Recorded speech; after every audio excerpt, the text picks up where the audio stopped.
I want to know who you think out of this draft right now, who's going to be the most likely to win Rookie of the Year this year? Ronan, you go first. Most likely, I want to say Paolo Banchero, but I guess it depends what sort of role he wants to play when he gets in there. I think, does he want to just instantly become the lead guy, take over that team, say, this is my team, we're going to run it through me? If he does that and has some success with it, I think a lot of people were already tipping him even before he had been drafted. So I think he's probably still the lead guy, just depending on how it works out in a Orlando team that have a lot of young guys and probably aren't 100% sure how they want to run it just yet.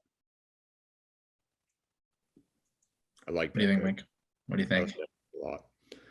I think just based on opportunity alone, I think Chet may have the best chance to do it.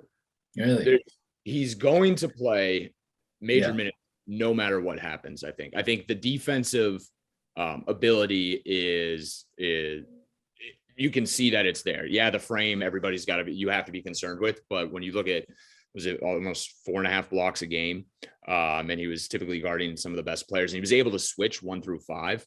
I think he's not going to be taken off the court because of his defense and his offensive game. I mean, obviously if you're 7 foot, it's going to need work no matter what. Playing against better and quicker defenders in the NBA, but I don't see a scenario at all, especially in Oklahoma City, where they're not in a playoff mandate for the next 50 years, it seems, where he gets taken off the court. I think he's just going to have so much opportunity to do it without minutes restrictions, without people around him wanting the ball. I mean, if you're Chet Holmgren, you're just saying, I'm Chet Holmgren, give me the ball. I think he has the chance to do it. I think the best out of anybody, whether or not he will, it's going to be completely up to him. Yeah. No, I thought about Chet, and I thought the first thing that you thought too was the defense. Like that defense, will jump off the page. And how far did Evan Mobley's defense this year take him in terms of that award? Took him pretty far. It did. In the scoring Burns too, the winner.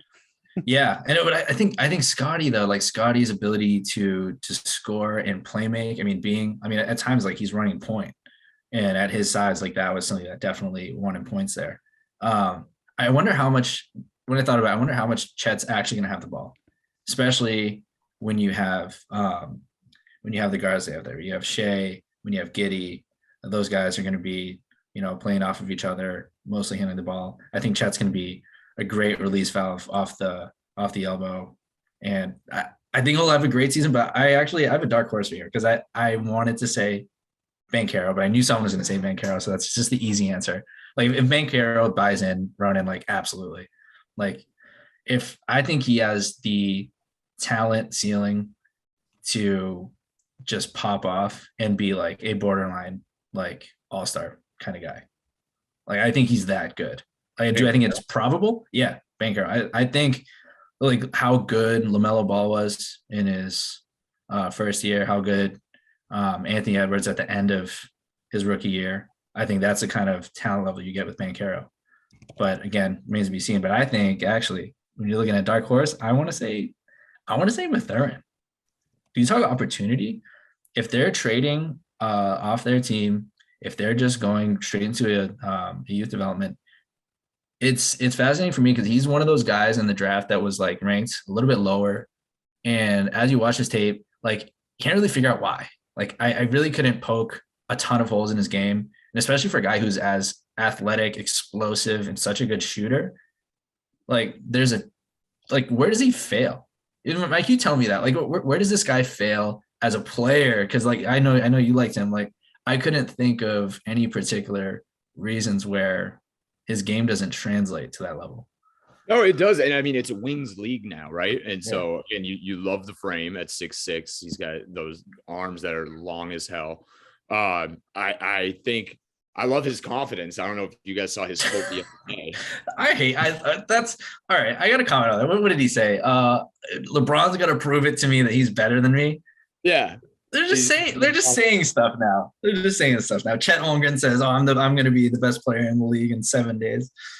How many how many times do you think his PR people like were pumping that into him, just being like, you got to come out and say you're the best. You have to just come out and just say you're the best. Yeah.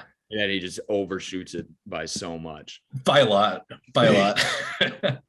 But maybe, yeah, I mean, if that's legit, like confident, like look at Anthony Edwards. I buy confidence when you're that good. But I think there's such a small percentage of people who can be that confident and still be a good culture guy and Absolutely. be a good worker and be smart about how they develop their game.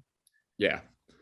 Yeah, I think he'll be great. I think, the biggest knock on him, last year was his streakiness. He can go out and get you 20 real quick, but he can also go out and miss half his shots from the field and even more. And it can take him a lot of shots to get a lot of points. And so it's going to be how much is Indiana willing to put up with that as they go through. But again, if he's put in positions to succeed, which it seems like they're going to try and put him in, I like the pick. I think he could very well do that. It's a great dark horse pick. Yeah, that's my dark horse. Thanks for watching Coast to Coast on YouTube. For full episodes, check out the show wherever you get your podcasts. And for all the best hot takes, subscribe to the Coast to Coast YouTube channel below.